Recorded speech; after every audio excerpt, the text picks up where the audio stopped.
안녕하세요. 저는 지금 30대 중반으로 달려가고 있는 오늘은 화끈하게, 내일은 화려하게 살고 싶다는 걸 목표로 삼고 있는 여성입니다. 화통한 성격 때문인지 애인보다는 친구가 더 잘 어울린다는 말을 들으며 산 지도 벌써 30년이 훌쩍 넘어버렸네요. 이런 저에게 잊지 못할 한 사건이 일어나게 되었는데 정말 너무 어이도 없고 제가 왜 그 능구렁이 같은 속을 못 알아채고 홀라당 넘어갔었는지 황당하기만 합니다. 친구들에게 말을 해봐야 세상 물정 모르고 뒤통수 맞았다고 욕이나 한 번 더 얻어먹을 것 같다는 생각에 저를 아무도 모르는 이곳에 찾아와 이렇게 사연을 남겨봅니다. 제가 연애를 많이 해본 것이 아니라서 남자의 마음을 너무나도 몰랐던 게 이번 사건의 패착이라는 생각도 물론 합니다만 그래도 역시 사람을 속이는 쪽이 못된 놈 아니겠습니까? 여러분들께서는 제가 바보 같은 건지 아니면 저를 속인 그놈이 나쁜 놈인 건지 제대로 한번 이야기를 들어주시고 선택을 해주시면 감사하겠습니다. 이렇게나마 제 편을 만들었으면 하는 마음에 별의별 말을 다 털어놓네요. 그럼 서로는 여기서 줄이고 제 이야기를 풀어보겠습니다. 저는 자수공방을 운영하시는 어머니와 어머니가 운영하는 자수공방 건물을 소유하고 계신 아버지 밑에서 태어나 정서적으로나 물질적으로나 부유하게 평생을 자랐습니다. 저희 어머니께서 자수공방을 운영하신 덕분에 어릴 때부터 저도 자수를 배워서 그런지 인내심이 강하고 조용조용하며 강한 멘탈을 소유한 사람이 되었습니다. 성격면에서는 어머니를 닮았고 행동면에서는 아버지를 닮았는데 저희 아버지는 조물주 위에 계신 건물주라 그런지 행동에 거침이 없으셨습니다. 뭐 하나에 꽂히시면 무조건 직진을 하시는 성격이셨기 때문에 저도 그 면모를 닮아서 하나에 꽂히면 앞만 보고 달려가는 그런 행동적인 사람으로 자랐습니다. 집안에 부유함이 늘 있었기 때문인지 저는 항상 당당하게 제가 해야 할 일에 거침없는 사람으로 살았다고 말을 할 수 있습니다. 아무튼 저희 가족은 상당히 화목한 가정을 이루며 잘 지냈는데 원래 행복하면 그만큼의 불행의 그림자가 따라온다고 말을 하지 않겠습니까? 저희 아버지께서 갑자기 피곤하다, 몸이 힘들다, 체력이 많이 소모되는 것 같다 하셨는데 저희 아버지께서 또 운동을 상당히 좋아하셨거든요. 저는 그냥 아버지께서 운동을 하느라 피곤한 건 줄 알고 아버지도 이제 나이를 많이 드셔서 그런 거다 했는데 건강검진을 가셨다가 췌장암에 걸린 걸 알게 되었습니다. 췌장암이라는 게 증상도 뒤늦게 나타나는 바람에 이미 저희 아버지는 숨쓰기에는 많이 늦은 몸이 되어버렸습니다. 저희 가족은 아버지와 함께 서서히 이별을 준비하면서 아버지의 발자취를 정리하는 일을 도왔는데 처음에는 정말 믿기지 않는 현실에 많이도 울었습니다. 아버지께서 너무 덤덤하게 우리 가족과의 이별을 준비하시며 웃는 얼굴만 기억하고 가면 좋겠다고 말씀을 하실 때는 정말 속이 말이 아니었습니다. 저는 그 뒤로 아버지의 마지막 소원에 따라 울음을 꾹 참고 아버지와의 시간을 보냈는데 저희 아버지께서 저에게 이런 말씀을 하셨습니다. 내가 건물을 네 엄마 이름으로 넘겨주려고 했는데 엄마랑 이야기를 해보니 앞으로 살 날이 더 창창한 사람이 가지는 게 맞는 것 같다. 아버지께서는 보유하신 현금 재산은 어머니에게 드리고 건물은 저에게 주시겠다고 말씀을 하셨습니다. 어머니께서도 동의한 일이며 상의한 결과이니 부담을 가지지 말고 건물을 잘 가지고 있으라고 말씀을 하셨습니다. 그렇게 아버지는 모든 것을 정리하신 뒤 딱 1년 4개월이라는 시간을 저희 가족과 함께 보내시고는 돌아가셨습니다. 저와 엄마 그리고 제 동생은 하염없이 울었지만 그래도 아버지께서 정리하실 시간을 충분히 주셨기에 또 한편으로는 미련 없이 아버지를 보내드릴 수 있었습니다. 마지막쯤 고통으로 인해서 힘들어하실 때는 저희도 뼈와 살을 깎는 고통을 느꼈지만 웃는 얼굴로 마지막을 보내자고 하셔서 울지 않으려 얼마나 애를 썼는지 모르겠습니다. 장례식장에서도 영정 사진으로 웃고 계신 건강한 아버지 얼굴을 보았을 때 정말 미친 듯이 울었지만 속은 후련하더라고요. 저는 아버지를 납골당에 잘 모신 뒤 틈만 나면 납골당에 가서 아버지의 사진을 보며 이야기를 나누고 제 속마음을 털어놓곤 했습니다. 아빠, 나 오늘 회사 팀장님한테 칭찬받았다? 처음 받는 칭찬이라서 엄청 좋았어.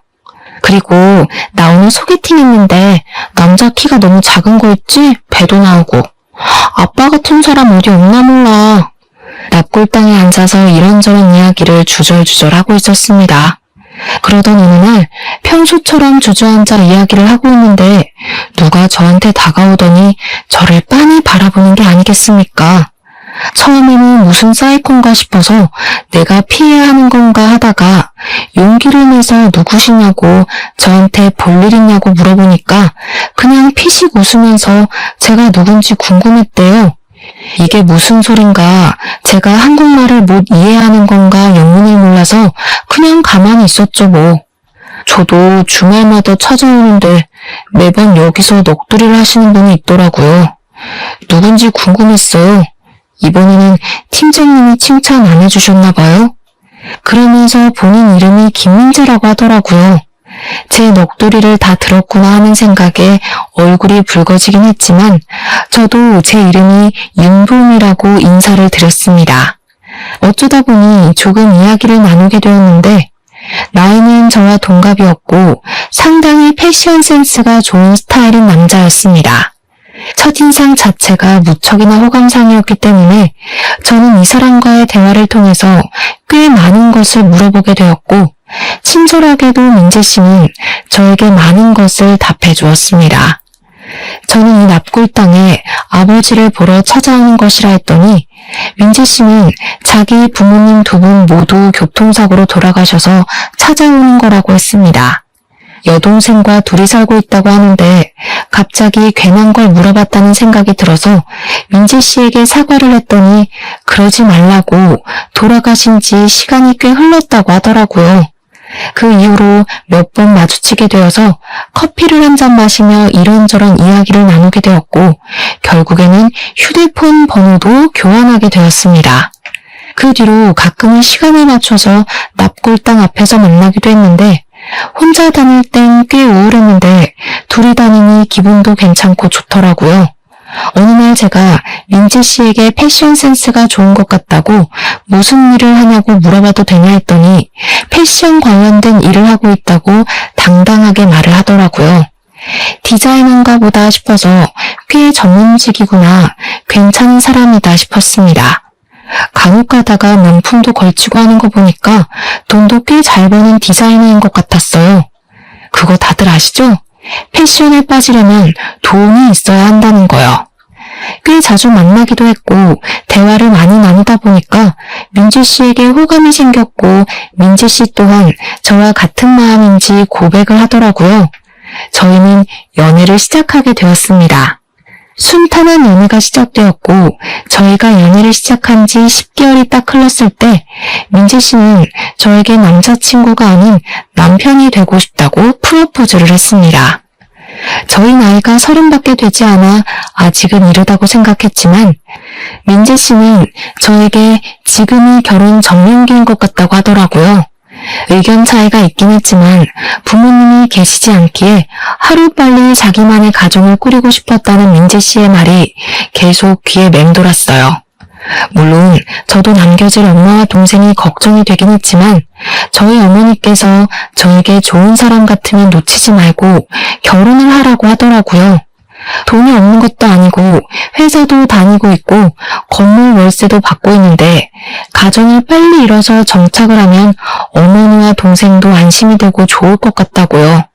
거기다가 어머니 친구들 중에 일찍 손주들을 보신 분들도 계신데 손주 보는 재미가 그렇게 좋다고 하더라며 어머니께서도 하루빨리 손주를 보고 싶다고 하셨습니다. 그래서 민재 씨랑 예비 신우, 어머니와 제 동생 이렇게 다섯이서 간단하게 상견례를 하고 결혼식 준비를 했습니다. 신우의 나이가 24살밖에 되지 않았는데 알고 보니 아직 취업이 되지 않아서 준비 중이라고 하더라고요. 그래서 제가 슬쩍 민재 씨에게 결혼을 하면 신우는 원래 살던 집에서 혼자 사는 거냐고 물어보게 되었죠. 혹시라도 제가 신우를 데리고 살아야 할까봐 걱정되었거든요. 민재 씨가 살짝 얼버무리면서 아무래도 결혼을 하려면 돈이 있어야 할 것 같다고 집을 팔아서 신혼 원룸을 하나 얻어주고 남은 돈으로 집을 구해야 할 것 같다고 하더라고요. 어차피 자기네 집이나 우리 집이나 형편은 비슷하지 않아? 저는 민재 씨에게 끝까지 건물을 가지고 있다는 말을 하지 않았습니다. 그게 아버지의 신신당부이기도 했으니까요. 민재 씨 눈에는 저희 집이 자수공방을 하는 거랑 제가 회사 다니는 거 말고는 뭐가 없으니 본인 집과 형편이 비슷하다고 생각한 것 같았습니다. 민재 씨의 고민의 흔적이 보이는 부분이라 알겠다고 하고 신우가 살 원룸을 하나 얻어주고 민재 씨 돈에 제 돈을 합쳐서 꽤 괜찮은 빌라를 하나 얻었습니다. 결혼식을 올린 뒤 행복한 신혼생활이 시작될 거라 상상했고 제가 외로운 민재 씨의 든든한 가족이 되어주겠다고 다짐을 했습니다. 하지만 이 모든 것이 상상뿐이었다는 것을 금방 깨닫게 되었습니다. 결혼을 한 이후에 남편이 패션업에서 종사를 한다고 했던 그 직장이 동대문에서 옷가게 직원으로 일을 하고 있었다는 말이었다는 걸 알게 되었습니다. 남편이 평소 걸치고 다니던 명품들은 전부 다 가짜였고 말입니다. 제가 정말 그 허물에 깜빡 속아버린 것이었습니다. 사실 따지고 보면 남편이 저를 일부러 속이려고 했던 것은 아니었지만 뭔가 배신감이 느껴지는 건 정말 어쩔 수 없더라고요. 제가 따지기도 애매했던 건 남편은 오히려 당당하게 패션업에 종사한다고 했을 뿐인데 오해는 제가 스스로 오해한 거 아니냐고 하면서 기분까지 나빠하더라고요. 동대문에서 옷 장사한다고 자기 무시하는 거냐고 하는데 사실 좀 그렇죠. 나이 서른에 옷가게 주인도 아니고 직원으로 일을 하고 있다는 것이 그것도 한 달에 고작 180만 원 받으면서 그 일을 하고 있다는 게 참 이 사람의 결혼 전 모습이 어땠을까 하는 생각이 들 정도였습니다. 결혼하고 3개월 정도는 꽤 행복한 시간을 보낸 적도 있었어요. 제가 차린 밥을 먹고 같은 방 같은 침대에서 눈을 뜨고요. 그러던 어느 날 갑자기 신우가 신혼집에 한번 놀러 오더니 집이 너무 좋다고 이런 집에서 살고 싶다고 저에게 은근 말을 걸더라고요. 지금 사는 원룸도 엄청나게 저렴한 반지하 원룸이라서 보안도 취약하고 별로라며 조금 무섭다는 식으로 말을 했습니다. 계속 저 들으라는 듯이 와 나도 이렇게 햇볕 드는 집에서 먹고 자고 하면 너무 좋겠다 하는데 불편함이 느껴지더라고요. 저는 신우에게 그냥 대놓고 신우도 취직하면 볕 드는 집으로 이사가라고 애둘러서 같이 사는 건 죽어도 싫다는 표현을 전했습니다. 신우는 그 뒤로 마치 작정을 한 사람처럼 굴었는데 자꾸 저희 집을 찾아와서 집안 살림을 하나둘 건드리기 시작했습니다. 저희 부부가 혼수를 준비할 때 세탁기랑 건조기는 좋은 걸로 구매를 했는데 신우가 자꾸 세탁물을 들고 집으로 찾아오는 게 아니겠습니까? 저는 진짜 어이가 없었던 게 차라리 버스를 타고 왔다 갔다 할 돈이면 그냥 코인 세탁방 같은 데에 가서 세탁을 하는 게 더 낫겠다 싶었거든요. 그 무거운 걸 다 들고 와서 세탁기랑 건조기를 돌리고 가는데 어이가 없더라고요. 거기다가 자기네 집에는 욕조가 없다면서 자꾸 저희 집에서 반신욕을 하는 겁니다. 친구 집도 아니고 오빠 부부 집이면 욕실을 쓰고 정리라도 해야 하는데 신우의 긴 머리카락을 사방팔방 다 흘리고 다니질 않나. 거기다가 원룸이라서 밥 해먹기가 불편하다며 허구없이 우리 집에 와서 밥을 먹고 진짜 신우한테 하고 싶은 잔소리가 한두 가지가 아니었습니다. 그렇게 결혼 생활을 한 지 6개월 차가 되었을 때 갑자기 남편이 저에게 호들갑을 다 떨면서 큰일 났다고 난리를 치는 겁니다. 저는 갑자기 발을 동동 구르는 남편 때문에 놀라서 무슨 일인지 일단 진정을 하고 말을 해보라고 했더니 글쎄 신혼의 집에 도둑이 들었다는 게 아니겠습니까? 지금 당장 가봐야겠어. 도둑이 들었다니 여자 혼자 사는 집에 위험하게. 저도 깜짝 놀라서 남편이랑 같이 신우네 집에 찾아갔더니 신우는 울고 있고 경찰이 와서 집안을 샅샅이 뒤지고 있더라고요. 저는 정말 깜짝 놀라서 신우에게 뭐 없어진 건 없냐고, 다친 데도 없는 거 맞냐고 이것저것 물어봤는데 신우는 고개만 도리도리 젓고 모르겠다고 울고만 있었습니다. 신우가 나이도 어린데 여자 혼자 사는 집에 도둑이 들었으니 얼마나 놀랐겠습니까? 남편은 경찰이랑 이런저런 이야기를 나누고 있고 저는 신우를 안아주며 달래다가 결국에는 일단 짐부터 싸라고 이야기를 했습니다. 신우가 멀뚱멀뚱 있길래 제가 신우 집에서 대충 캐리어를 잡아들고 당장 급한 짐부터 싸라고 닥달을 했죠. 난장판이 된 집에서, 그것도 방금 도둑이 들어왔던 반지하 원룸에서 신우를 다시 내버려 두고 집에 간다는 것 자체가 말이 안 되는 일 아니겠습니까? 신우한테 일단 집이 정리가 되고 도둑이 잡힐 때까지만이라도 우리 집에서 지내는 게 좋겠다고 이야기를 하니까 신우가 울먹이면서 고개를 끄덕였습니다. 도둑이 잡히지도 않은 상황에 그 집에서 또 어떤 봉변을 당할 줄 알고 신우를 혼자 둘 수 있겠어요. 저로서는 최선을 다한 방법이었습니다. 그날 이후로 신우와의 불편한 동거가 시작이 되었는데 막상 집에 들이니까 후회가 아주 막심하게 들긴 했습니다. 이 계집애가 합법적으로 우리 집에 들어와 같이 살기 시작한 이후로 욕실에서 씻고 제 샤워 가운을 말도 없이 입고 나오지를 않나 쓰레기도 아무데나 막 버리더라고요. 분리수거를 모르는 사람인 것처럼 플라스틱이며 비닐이며 아무데나 막 버리고 제일 중요한 음식물 쓰레기를 버리지 않아서 수채구멍에 쌓아두는 겁니다. 신우에게 잔소리도 해보고 버리는 방법을 알려주었지만 돌아오는 말은 언니가 대신해주면 안 돼요? 였습니다. 제가 무슨 부모도 아닌데 말입니다. 서서히 스트레스가 쌓여가고 신우와 같이 사는 일에 힘듦을 느끼고 있던 어느 날 남편에게 슬쩍 신우에 대한 이야기를 꺼냈습니다. 이제 어느 정도 정리도 다 됐을 것 같은데 신우는 집에 안 돌아간대? 어떻게 도둑이 든 집에 보낼 수가 있겠어. 도둑이 잡혔다는 소식도 못 들었는데 자기 일 아니라고 너무 매정하게 구는 거 아니야? 남편이 인상을 팍팍 쓰면서 이야기를 하는데 솔직히 저도 그 말을 쉽게 꺼낸 것은 아니었습니다. 제 일이었다면 저는 눈치를 보면서 신혼부부 살림을 도우며 살았을 거라 장담할 수 있어요. 거기다가 신우는 빨래도 안 해, 청소도 안 해, 밥도 안 해. 우리 부부가 맞벌이 부부임에도 불구하고 신우는 취업 준비한다고 집에서 놀고 먹는데 집안일까지 어지르기만 하니까 화가 날 수밖에 없는 상황이지 않겠습니까? 신우가 취업이 안 되니까 돈이 없다면서 당당하게 용돈을 좀 달라고 요구하기까지 하는데 저는 이 불편함을 감수하고 집에 들어가야 하는 게 너무 짜증이 났습니다. 솔직히 말하면 신혼부부임에도 불구하고 퇴근을 해서 집에 돌아가는 그 시간이 제일 싫을 정도였습니다. 그렇게 2주일이라는 시간이 더 흘렀는데 어떻게 된 게 경찰이 이렇다 저렇다 할 수사 내용을 전혀 알려주지 않는 겁니다. 도둑이 잡혔다던가 아니면 뭐 동네에서 그런 추가적인 범죄가 일어났다던가 뭐가 발견이 됐다던가 하는 수사 진척 사항에 대해 말을 해줘야 할 거 아닙니까? 아무런 말도 없고 남편에게 물어봐도 자기도 모른다면서 대화를 회피하려고 하더라고요.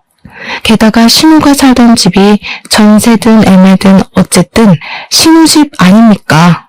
아무런 말도 없고 남편에게 물어봐도 자기도 모른다면서 대화를 회피하려고 하더라고요. 게다가 신우가 살던 집이 전세든 매매든 어쨌든 신우 집 아닙니까? 언제까지 그 집을 공실로 내버려두고 있을 수도 없는 일이고 전세면 방을 빼야 하고 매매면 다른 사람에게 세를 놓던가 해야 하지 않겠습니까? 그게 전부 돈인데 그렇게 가만히 내버려두는 건 말이 안 되는 소리죠. 반지하 원룸이었기 때문에 보안이 취약해서 벌어진 일이니까 전셋집이라면 위약금을 조금 물더라도 다른 곳으로 이사를 해야 하는 거 아닌가 싶었습니다. 신우가 언제까지 우리 집에서 살 수 있는 것도 아닌데 나갈 생각은 없고 진짜 제 속이 시커멓게 타는 기분이 들었습니다. 결국에는 참다 못해 퇴근길에 경찰서에 들러서 담당 형사를 붙잡고 제가 직접 물어봤습니다. 수사는 어떻게 되고 있는 건가요? 이렇다 저렇다 할 말도 없으시고 범인 검거 1등 국가라더니 좀도둑 하나 못 잡으면 안 되는 거잖아요. 예? 무슨 말씀이신지? 가족분들에게 말씀드렸는데요. 수사 종결됐어요, 그 사건. 네? 범인이 잡혔나요? 언제요? 그 이야기 못 들으셨구나. 국과수에서 나와서 지문 검시까지 싹 했는데 침입자 흔적이 나타나지 않아서 그냥 혐의 없음으로 사건 종결됐어요. 없어진 물건도 없다고 하고 본인이 전날 술을 하도 마셔서 어지른 것 같다면서 죄송하다고도 했고요.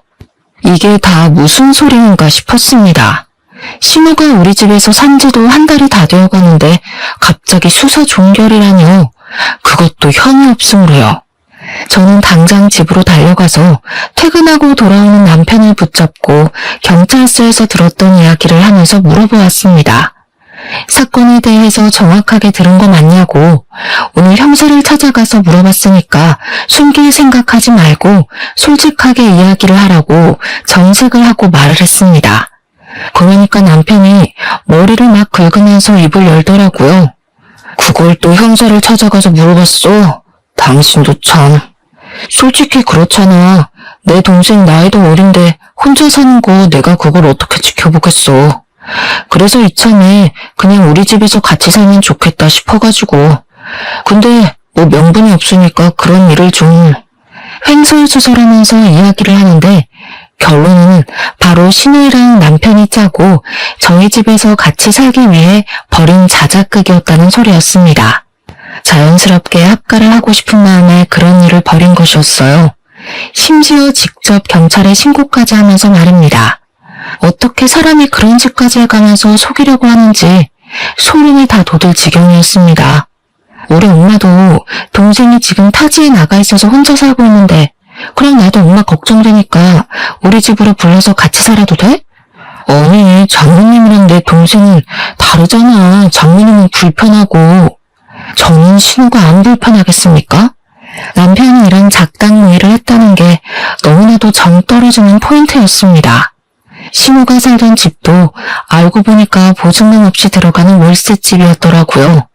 남편이 버는 돈으로 월세를 내주고 있었던 것이었습니다. 그러다가 모아둔 돈도 떨어지고 월세를 감당하기 힘들어지니까 이런 수를 써서 합가를 생각한 겁니다. 진짜 뒷박하게 맞아 들어가더라고요. 그렇게 쫓아내지도 못하고 완벽하게 합의가 되지도 못한 동거가 시작이 되었는데 제가 신우한테 직접적으로 불편하다, 나가달라는 소리를 안 해서 그런 건지 신우가 너무 뻔뻔하게 저희 집에 늘어붙어서는 말도 안 되는 요구를 막 하기 시작하더라고요. 언니 화장품 좀 써도 되지? 어차피 언니랑 나랑 비슷비슷한 색이 어울리니까 언니 것 좀 쓸게. 그리고 나 옷 좀 빌려주면 안 돼? 나 이번에 좋은 데 가야 하는데 언니 옷이 비싸고 좋은 게 많더라. 언니 돈 잘 버나 봐? 그런 식으로 제 물건을 마치 지 물건처럼 쓰고 다니는데 안 된다 해도 몰래 쓰고 있더라고요. 그러다가 선을 제대로 넘는 사건이 발생하게 되었습니다. 제가 20살이 되었을 때 우리 아버지께서 저에게 대학생이 되었으니까 명품 하나쯤은 있어도 좋을 거라면서 비싼 클래식 라인으로 나와서 지금은 웃돈을 주고도 구입하기 어려운 명품 가방입니다. 다른 것도 아니고 저의 돌아가신 아버지께서 20살 기념 첫 선물로 사주신 가방이었으니 저에게 의미가 남다른 물건이기도 했고요. 제가 그 가방만큼은 정말 신주단지 모시듯이 아끼고 보살피고 있었는데 이 정신나간 신유년이 저한테 말도 없이 그 가방을 들고 나가서 스크래치를 내는 겁니다. 언니, 내가 이 가방 들고 나갔다가 술 먹고 떨어뜨렸는데 가죽에 흠이 생겼어. 미안해. 아니 근데 무슨 명품이 이렇게 약해? 이거 짭 아니야? 그 순간 너무너무 열이 받아서 신우의 뺨을 그냥 갈겨버렸습니다. 얼마나 세게 쳤는지 제 손바닥이 얼얼할 정도로 신우의 뺨을 갈겼고 신우는 울지도 못하고 입을 떡 벌린 채로 저를 보더라고요. 이 가방이 어떤 가방인데 내 허락도 없이 마음대로 쓰고 스크래치를 내와? 나한테 물어봤으면 절대로 못 들고 나가게 했을 거야, 알아? 당장 내 집에서 나가. 지금 내 뺨 때려놓고 소리까지 지르는 거야? 나 태어나서 뺨 맞아보는 거 처음이야. 언니가 사과하면 용서해줄게. 사과해. 내가 너한테 왜 사과를 해야 하니? 내 소중한 추억이 담긴 물건을 망가뜨려놨는데 네가 지금 무릎 꿇고 빌어도 받아줄까 말까 하거든? 저는 바로 남편에게 전화를 걸어서 당장이라도 신우를 쫓아내지 않으면 이혼을 하겠다고 큰 소리를 떵떵 쳤습니다. 남편이 집으로 돌아와서는 사태의 심각성을 깨달은 건지 저를 설득하려고 아주 난리를 치더라고요. 신우를 내쫓겠다. 근데 당장 돈도 없고 집도 못 구하는 처지 아니냐고요. 저에게 며칠만 시간을 주면 고시원이라도 찾아서 내보내겠다고 신신당부를 하길래 일단 알겠다고 대꾸는 했는데 그럴 리가 있겠습니까? 일주일이 지나고 2주일이 지나고 그냥 시간이 흘러서 제가 포기를 하거나 신우를 용서할 때까지 버티는 느낌을 팍팍 받았습니다. 남편도 제 눈치만 슬슬 보면서 날이 추워서 지금 집 나가면 고생할 게 뻔한데 이런 소리나 하고 있고요. 아, 이 연놈들이 반성이 없구나. 저를 그냥 호구로만 생각하는구나. 이런 식으로 영영 누르붙을 준비를 하고 있구나 하는 생각이 들기 시작하면서 그 두 남매를 보고 싶지 않아졌습니다. 꼴도 보기 싫어서 가끔 친정집에 와서 잠을 자고 가곤 했는데 어머니께 이런 이야기를 전부했더니 어머니께서 한숨을 푹푹 쉬면서 어쩐지 하시더라고요. 왜? 엄마도 뭐 느낀 거 있어? 아니면 내 남편이 엄마한테 뭐라고 했어? 아니, 우리 딸 결혼하고 얼마 지나지 않아서부터 자꾸 너희 아빠가 꿈에 나오는 거야. 너네 아빠가 엄마 보고 사람 보는 눈이 그리 없어서 되겠냐고 어찌나 잔소리를 하던지. 처음에는 무슨 이런 개꿈이 다 있나 싶었는데 살면서 제 이야기를 전해 들으며 아버지께서 어머니에게 이 결혼을 시키지 말라고 말렸던 행동이었다는 걸 알게 되었다고 하셨습니다. 저에게 계속 어머니는 한숨을 쉬며 본인이 사람 보는 눈이 없어서 이 사달이 난 것 같다고 이혼을 하려면 애가 들어서기 전에 빨리 하라고 하시더라고요. 이런 건 참고 살아봐야 병만 키우는 일이라고 하시면서 행동력 있는 우리 딸을 믿는다고 결단력 있게 행동하라고 조언을 해주셨습니다. 저는 어머니까지 저의 편이라는 것을 깨닫고 마음이 든든해진 덕분에 제대로 이혼을 결심하게 되었습니다. 혼자 곰곰이 생각을 해보니까 집은 나름 남편이 돈을 보탠 부분이 있으니까 정리해서 반 갈라주면 되겠구나 싶었습니다. 가전제품들이야 중고로 팔아치우면 돈이 꽤 될 것 같다고 생각하면서 중고 시세를 알아보며 저 혼자만의 정리를 시작하게 되었습니다. 그런데 제가 이런 고민을 한답시고 남편과 신우에게 신경을 전혀 쓰지 않아 집안 분위기가 잠잠해지니 이 인간들이 또 슬며시 길을 펴고 행동을 하는 것이 아니겠습니까? 제가 이제는 합가하는 부분을 포기하고 자기들을 용서했다고 생각을 하는 건지 뭔지 진짜 그 뻔뻔한 행동에 기가 다 막히더라고요. 그러다가 결정적인 사건이 터졌는데 제가 원래는 세금 고지서를 어머니의 자수공방으로 받게 주소를 설정해 두었습니다. 건물을 가지고 있다는 걸 남편이나 신우는 전혀 몰랐기 때문에 일부러 들키지 않으려고 그렇게 해뒀었는데 제가 실수를 하나 하고 말았습니다. 다른 세금 고지서를 집 주소로 받아오면서 재산세와 종부세 고지서까지 집으로 날아오게 되어버린 것이었습니다. 신우랑 남편이 우편함에 꽂힌 세금 고지서를 보고 저에게 건물이 있다는 사실을 알게 된 것입니다. 언니, 이거 뭐야? 언니 건물 있어? 왜 말 안 했어? 내가 인터넷 찾아보니까 이거 건물 있으면 나오는 거라는데?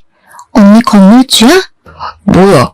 그동안 건물식이나 있는 사람이 우리한테 이렇게 박하게 군 거야? 아니 그러면 집은 왜 반반 나는 건데? 있는 사람이 더 내야지. 언니, 나 진짜 서운하네. 건물주인 거 알았으면 나 취업 준비 안 했을 텐데. 나도 옷가게에서 그런 더러운 걸 안 보고 당신 돈으로 여행도 다니고 취미생활하면서 살았으면 좋잖아. 하긴 지금도 늦진 않았어. 그렇지? 언니, 진짜 대단하다. 그렇게 돈도 많으면서 회사는 왜 다니는 건데? 앞으로는 그런 건물 관리하면서 놀고 먹고 여행 다니자 우리. 그 건물 관리 내가 할까? 아무래도 건물주가 남자인 게 더 낫지 않겠어? 지금 둘 다 나 말할 틈 하나 안 주고 뭐 하는 거야? 이 건물 내 명의지만 내 거 아니야. 우리 엄마 거야, 신경 꺼. 당신 이름으로 세금을 내고 있는데 당신 거지 어떻게 장모님 거야? 그냥 자기 거 하자. 월세 얼마씩 들어오는데? 나한테 안 들어온다고. 너네 진짜 거지근성 버리는 게 좋겠다. 지금 신우가 이 집에 얹혀 살고 있는 것만으로도 나 많이 참고 있거든? 내 건물이라고 쳐도 너희 남매에게 돌아가는 이득은 없을 테니 그냥 신경 끄고 살아. 그런 법이 어디 있어? 우리 부부 아니야? 부부 사이에 너 돈 내 돈 따지고 도는 거야? 언니, 내가 집 나갈게. 오빠랑 싸우지 마. 근데 나 평소에 카페 하나 차리고 싶었었는데 언니네 건물에 카페 하나만 차려주면 안 돼? 커피를 만들 줄은 알고? 카페는 아무나 하는 줄 아나. 나도 마누라 덕 좀 보자. 우리 동생 카페 하나 내주고 나도 건물 관리 시켜주고. 와, 널 만난 건 진짜 내 인생의 행운이다. 우리 부모님 보러 납골당에 가길 잘했어. 우리 부모님이 너 만나게 해주신 거 아니야? 나는 꿈에 우리 아빠가 와서 말렸는데 너 만나지 말라고. 뭐? 지금 그게 내 앞에서 할 말이야? 진짜 사람 기분 나쁘게 자꾸 그런 식으로 나올래? 이번 말은 좀 심했다. 그러니까 카페 하나 차려줘. 우리 건물에 들어오려면 돈 많아야 되는데. 언니, 가족 좋다는 게 뭐야. 나 모아둔 돈 하나도 없는 거 알잖아. 돈 벌면 그때 월세 낼게. 응? 그래? 그러면 내 동생이 지방에서 사느라 차가 한 대 필요하다고 하던데. 내 동생한테 외제차 한 대 뽑아주면 내가 생각해볼게. 우리가 그럴 돈이 어디 있어. 없으면 대출이라도 받던지. 그렇게라도 해야 나도 손해는 덜 보는 게 아니겠어? 거기 보증금은 몇 억인짜리야. 남편과 신우는 고민에 빠진 듯했고 저는 이 일로 빌미가 기가 막힌 복수의 계획이 떠올랐습니다. 남편이 외제차를 진짜로 알아보더라고요. 그 기간 동안 저는 서서히 친정집으로 돌아갈 준비를 시작했습니다. 남편이 출근하고 신우가 놀러 나간 사이에 티가 나지 않게 제 짐을 서서히 친정으로 옮기기 시작하니 나흘 만에 정리가 어느 정도 되더라고요. 일주일이 정확하게 지난 시점에 저는 이혼 전문 변호사를 찾아가서 상담을 받고 이혼소송 소장을 접수했습니다. 상속재산은 재산 분할 대상이 아니었기 때문에 저는 아무런 걱정도 하지 않았습니다. 소장을 접수한 그날 남편이 저에게 차 키를 하나 건네더라고요. 이게 뭔데? 네 동생 차 사달라며. 나름 외제차로 빚까지 내서 번쩍한 거 뽑아왔으니까 이제 카페 자리 보러 가자. 남편이 진짜 빚까지 내서 차를 뽑아올 줄 몰랐는데 이보다 더 완벽한 복수가 있을까 싶었습니다. 제 건물 2층에 공실이 하나 있었는데 저는 그곳에서 복수를 하기 위한 만발의 준비를 시작했습니다. 문을 열고 들어오면 음식물 쓰레기부터 시작해서 각종 우물이 담겨있는 봉투가 떨어질 수 있게 천장에 매달아 놨습니다. 신우랑 남편이 문을 열고 신나서 들어오면 그 우물들을 정통으로 맞을 수 있게 말입니다. 그리고 그 모습을 전부 SNS 라이브 방송을 통해 공개를 하기로 마음을 먹었습니다. 인터넷에 박제가 되면 아주 꼴이 좋지 않겠습니까? 저는 일주일이 더 지나고 이혼소장이 접수된 서류를 들고 제 건물 2층에서 남편과 신우를 기다렸습니다. 동영상을 찍어 올릴 준비까지 다 마친 다음 신우와 남편이 불렀고 둘 다 신이 나서 복도를 건너오는 소리가 들렸습니다. 우와, 건물 때깔 죽인다. 이 건물 진짜 몇백억 하겠는데? 새언니 덕분에 카페 사장도 되고 너무 신난다. 친구들한테 자랑 다 해둔 거 알지? 나 명품백도 하나 질렀잖아, 카드로. 저를 발견한 신우와 남편이 앞다투어 문을 열었고 그 순간 천장에 매달려 있던 오물봉투가 그 둘을 덮쳤습니다. 우와, 이게 무슨 냄새야? 이게 뭐야? 신우와 남편이 오물을 된통 뒤집어 썼고 더러운 꼴을 하고 소리를 지르는 남편에게 이혼 소송장을 건넸습니다. 마음 같아서는 뺨이라도 한 대 더 치고 싶었지만 너무 더럽고 냄새가 나서 근처에 가고 싶은 마음도 사라지더라고요. 이혼해 우리. 나 솔직히 당신네들 같은 거지들이랑 더 이상 못 살겠어. 그 냄새가 딱 어울려 너네는. 이게 뭐하는 짓이야? 어? 장모님도 알아? 네가 이렇게 사이콘지? 우리 엄마가 날 낳았는데 왜 모르겠어? 그리고 어디서 우리 엄마를 감히 입에 올리고 난리야? 언니, 이런 꼴을 만들어 놓고 이혼이 가당키나 해요? 웃겨 진짜. 재산 분할인지 뭔지 그거에서 돈 받아낼 거야. 하나는 알고 둘은 모르는 멍청이야. 상속재산은 재산 분할 대상에 안 들어가거든? 너의 몫은 지금 신혼집 자금 50% 그거밖에 없다는 소리야. 뭐? 야, 그래도 지금이라도 사과하면 내가 용서해 줄게. 저는 어이가 없어서 깔깔거리면서 웃다가 남편의 정강이를 발로 그냥 확 차버렸습니다. 차키를 남편 앞에서 살랑살랑 흔들면서 약을 올리니 남편이 저한테 달려들어서 차키를 빼앗으려고 드는데 냄새가 절로 나니까 저도 모르게 피하게 되더라고요.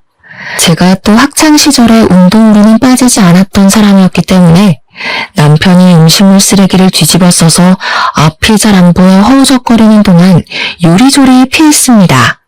나중에 약이 바짝 오른 남편과 신우가 결국에는 저를 잡기를 포기하고 말로 해결을 하려고 자기들한테 유리한 말을 막 뱉더라고요. 차키 내놔. 그거 다 빚내서 산 거야.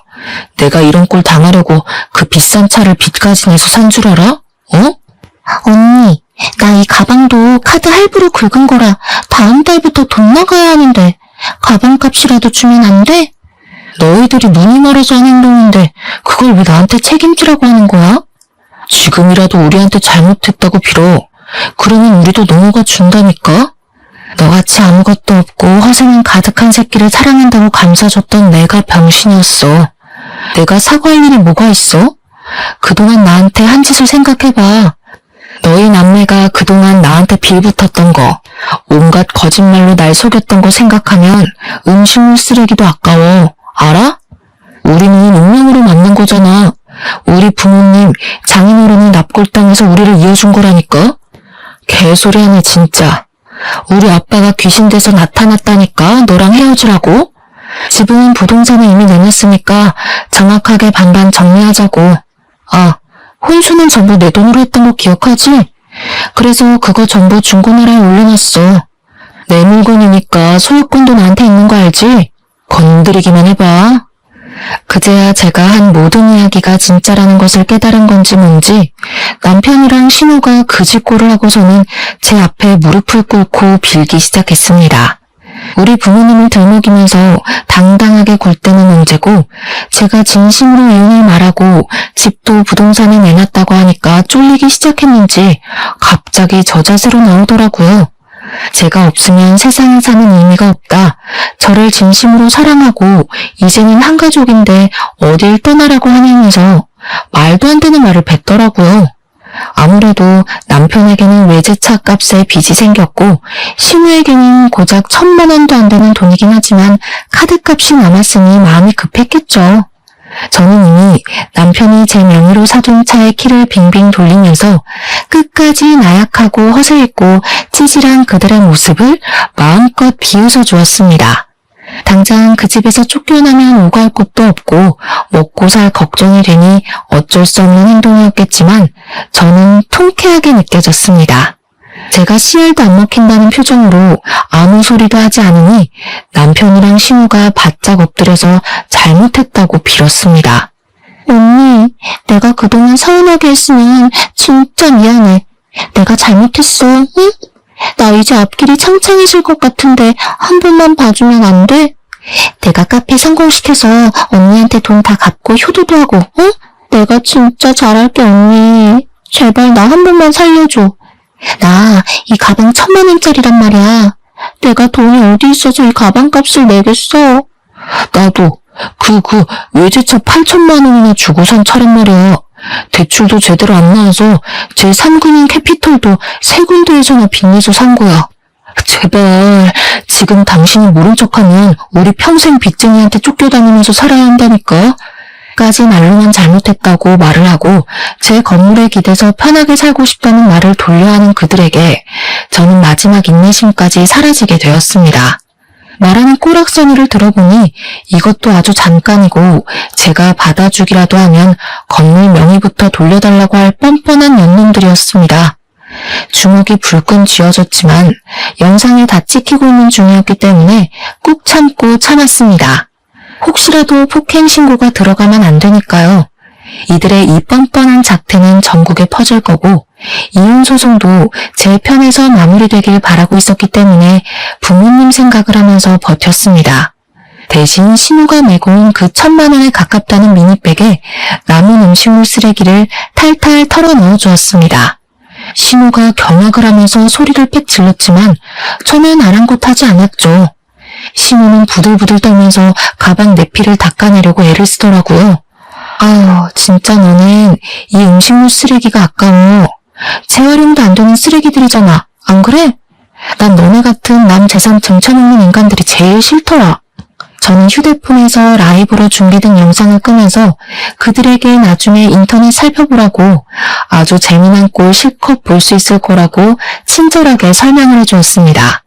그리고 저는 뒤도 돌아보지 않고 친정으로 떠났고 부동산에 매매했던 집은 나름 위치가 좋았던 빌라라서 그런지 빠르게 매매가 진행되었습니다.